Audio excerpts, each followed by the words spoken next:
Hey guys, Rambo here with another Dead Ops Arcade 3 video, which will be a jungle arena strategy guide, or around 61 to 64. This gameplay was recorded before, this commentary after the fact. Anyways, we're using the solo advanced start mode. If you don't know what that is, I'll have a video linked in the description which goes into more detail. But basically, it lets you start at your highest arena checkpoint. So basically, if you died on the boss round or one of the jungle rounds, you could start on round 61. When you load in, it'll give you a random fate. For this gameplay, I have the fate of firepower, which I would recommend. Although the fates of Furious Feet and Divine Shield are also pretty solid as well. Anyways, the first round is the Underboss Battle 3 mouse to feed. When you do about a third damage to the Margwa, he'll sort of stumble around like he is now. He'll lose an eye, and then he'll do it one more time after this. So definitely use that opportunity to your advantage to inflict high damage while he's sort of stumbling around. When you kill him, sometimes when you eliminate his health bar, he's not totally dead yet, so keep shooting him. And then when he is dead, he'll drop a bunch of loot, boxing gloves, a mech vehicle, present box, etc. So make sure you grab those and use those items to your advantage. Anyways, we're in first person mode now, which is obviously very helpful. You have a minimum 4x score multiplier, and with the recent February 4th update as well, there's a brief grace period after you get slapped. So you can't get triple slapped in first person anymore. There's basically little downside to being in first person. You can't just instantly die. Also use the mini-map radar to your advantage. On an arena like this, it's a very simple layout. You can sort of, you have 4 different doors that they spawn in the corners. It's very much like a classic DOA 1 box map type of situation, although a lot more narrow, I guess. But use the mini-map radar to your advantage. See where they're spawning from. You have eyes behind your head, basically. And, you know, even item pickups like right now, I have the grenade launcher. If you have a grenade launcher or rocket launcher or crossbow that's red or purple, the firepower fate will start you at a red weapon. So red weapon and purple of those explosives are very helpful because the damage actually scales with those weapons. So it's very useful on these rounds.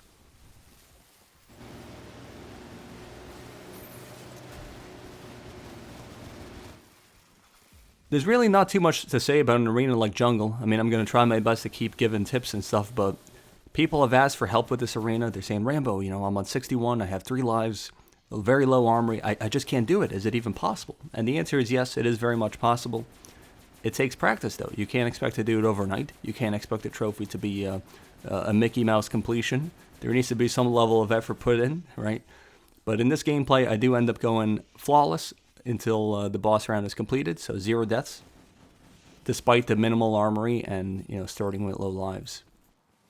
Right now I have a saw blade, which is very helpful. If you get trapped with a saw blade, sometimes you could just stand completely still, and the zombies will pretty much not be able to hit you, as silly as that sounds, unless it's like a special enemy, like a gladiator, etc. So, saw blade is a very good safety item. Use it to your advantage. Boxing gloves as well, spinning around with them, very difficult to die with boxing gloves equipped. And the shotgun with the recent update is also a much more preferable weapon than it was before, as the fire rate is increased for the red and purple versions of the shotgun. Be careful of pulls that are against the wall like that in the top left. Nearly died, so I made sure to use my armory. You start with 2 boosts and 1 nuke. You might as well use it all this first round, because then you'll be replenished to 1 nuke and 1 boost for a fate like firepower. If you have something like shield or feet, you might have a little more, but basically the standard is you're going to have 1 boost and 1 nuke at the start of each round. Alright, so 61 complete, not too bad. Now we're on to 62. This is the brightest round in the arena, so pretty easy. And again, look at the layout of the map. It's a pretty standard layout. I really can't offer too many tips like I did in my blood pool video where I'm like, oh, stay on the side of the waterfall. This one is a lot more about shooting your way out of situations, trying to be on the side of the map where there's not too many zombie spawns, and using items to your advantage. So something like the force field clock here, knowing that zombies are going to be slowed in the middle, you know, a good third of the zombies, and just avoiding that area. And there's really not, I really can't offer too many tips for something like this. It comes down to movement, and movement is something you learn through experience. And by watching gameplays, if you're watching this, obviously you're doing something right. So you're on your road to improving. But otherwise, I can't really say too much about an arena like jungle. But the coat of arms pickup here is very helpful. When they have the coat of arms symbol above them, you want to make sure you don't shoot that zombie, because whenever you shoot them, they turn back to the enemy team. So as long as you have that symbol above their head and you don't shoot them, they're going to sort of distract the zombies in the nearby area for, I don't know how long, maybe 20, 30 seconds. So, you know, or until they get killed by a zombie. But definitely, you know, some people might see that item and they say, oh, that's a crappy item. I'm getting bad luck. But it is a pretty good item, so use it to your advantage, like I said. Also, another thing, talking about luck, is a lot of people like to blame RNG for their demise on this arena. I've had a lot of people in my solo advanced cert comment section say, oh, you know, I need super good luck to beat this. Or, oh, Rambo, you have good luck when you beat this. Probably people watching this gameplay right now saying like, oh, Rambo, you're in first person every round. This was my first attempt. You know, I imagine if you restart 10 times, you're going to have better luck. So the excuse of RNG, I'm not really a fan of it. This arena is something you get good at through practice, familiarity with it, experience. If you have good RNG, quote unquote, it could only elevate your performance, but it is not a requirement for beating the arena by any stretch of the imagination. Anyways, we got some training going on here. You don't always got to shoot the zombies that are following you. You could sometimes, like I am right now, shooting zombies ahead of me, clearing a path like I did right there in the top right. We got a rocket launcher here, again, doing high levels of damage, as you can see with the floating damage numbers. I earned my first life on 62. Now, I did this, like I said, flawlessly. I don't expect other people to play with 0 deaths, but if I could do it flawlessly, I think there's hope for other people to do it with maybe losing, you know, 4 lives and things like that.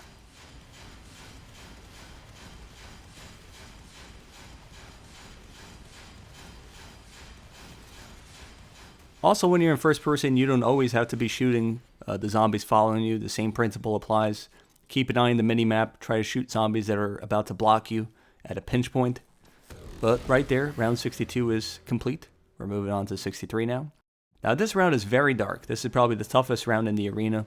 Especially on solo advanced start, you don't have a flashlight from the wild.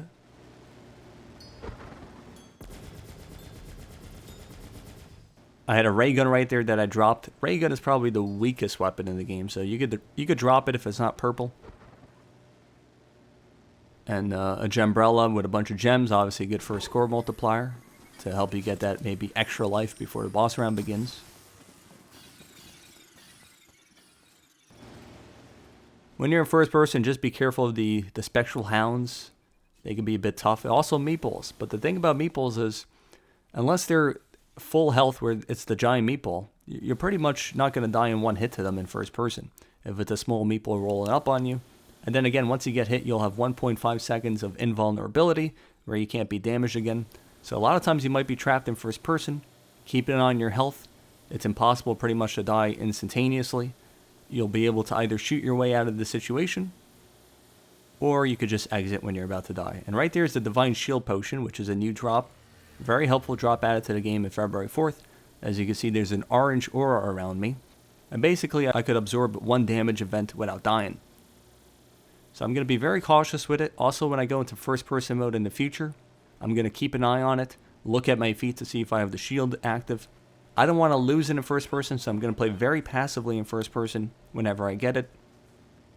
Because the thing is, if I take 1 slap in first person, I end up losing the shield potion, and to me that's kind of a waste, because 1 slap in first person is not really a big deal. So I'd rather exit rather than get slapped in a situation like that. Although for you, first person might be more beneficial than keeping the Divine Shield Potion, because the first person might be a huge increase to your score multiplier. You might be earning a 4 times instead of a 1 times if you died before this.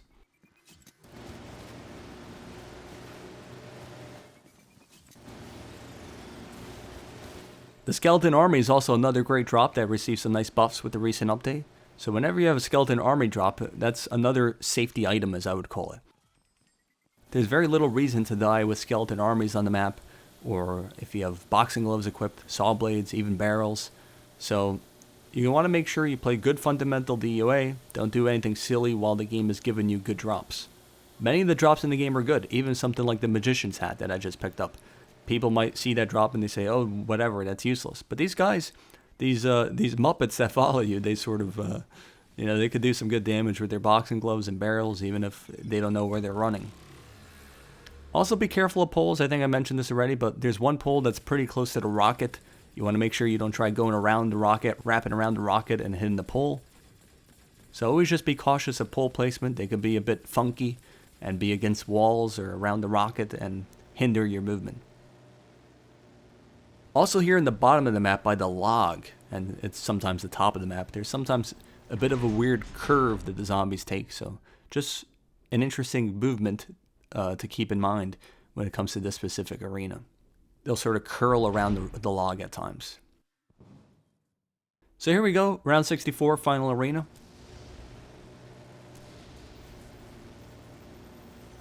Still have my Divine Shield potion active, much more noticeable on this dark round. You can see the yellow-orange aura around me. Right there, I take a nice gap. If I didn't have my potion there, I would have used Armory. That was a little too close for comfort. But with the potion, I figured I might as well take this gap. There's probably a 50% chance I get out of it. And I ended up, double backing my way out of there. I also have one boost and one nuke at this point. It's very difficult to build Armory in just one arena. So pretty much you're on the one boost, one nuke program. I'm saving it for the boss round though. I want to try to save it for the mama back. My goal here is to do it flawlessly. So the armory is going to be very helpful in the boss round. But if I was, I could use it this round basically. Like I could die in the mama back fight. It's not a big deal. I'm not going to game over. I have 5 lives to my name, about to earn my 6th.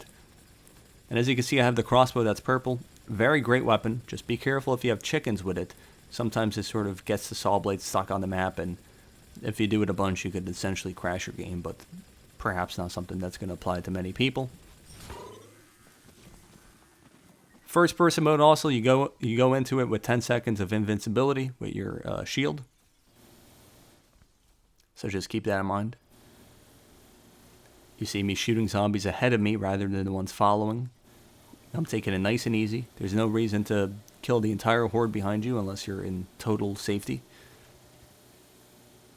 Using the minimap to my advantage, I'm seeing where they're spawning from and sort of shooting the door ahead of time. Always do a pole assessment where you see where the poles are. You don't want to get surprised by any, especially in top-down view. If you run into one of them in first person, it's not going to kill you instantaneously unless you're in the wild.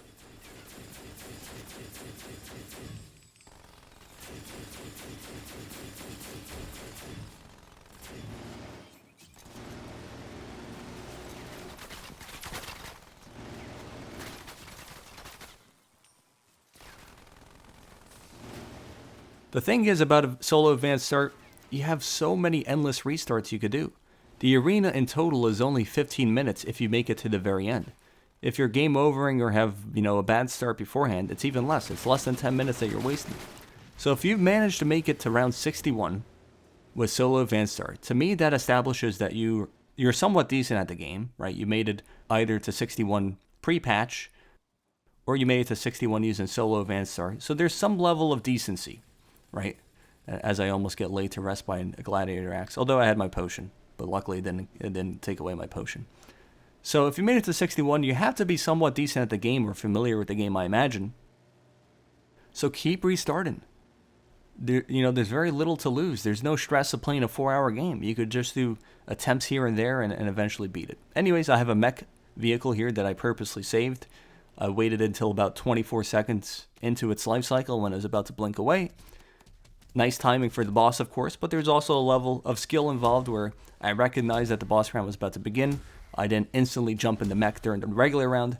I saved it purposely for the boss round. So this mech obviously is not going to be the case for everyone's game. It does about 30% damage to the Mama Back's health bar here.